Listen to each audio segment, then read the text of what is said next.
Dalam bincang-bincang antara Raffi Ahmad dengan Denny Cagur dalam channel Denny Cagur TV, Raffi Ahmad mengatakan RANS FC tengah mempersiapkan banyak hal. Satu di antara persiapan Liga 1. RANS akan memanggil legenda bola dunia untuk meresmikan launching jersey hingga logo baru. Nanti akan ada rencana besar, kita akan panggil salah satu legenda bola dunia. Nanti RANS akan ada jersey baru dan launching logo baru. Insya Allah gue akan undang salah satu pesepak bola dunia yang pernah main di AC Milan, Barcelona. Dia akan datang ke sini meresmikan jersey baru, logo baru, terus sama lapangan bolanya, jelas Raffi Ahmad.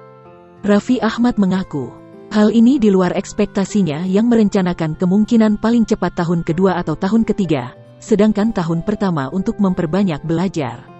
Mengetahui RANS berhasil masuk ke Liga 1.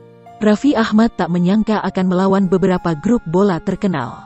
Gak ngangka yang awalnya cuma nonton Persib, Persija, terus sekarang kita punya tim. Bisa main lawan mereka.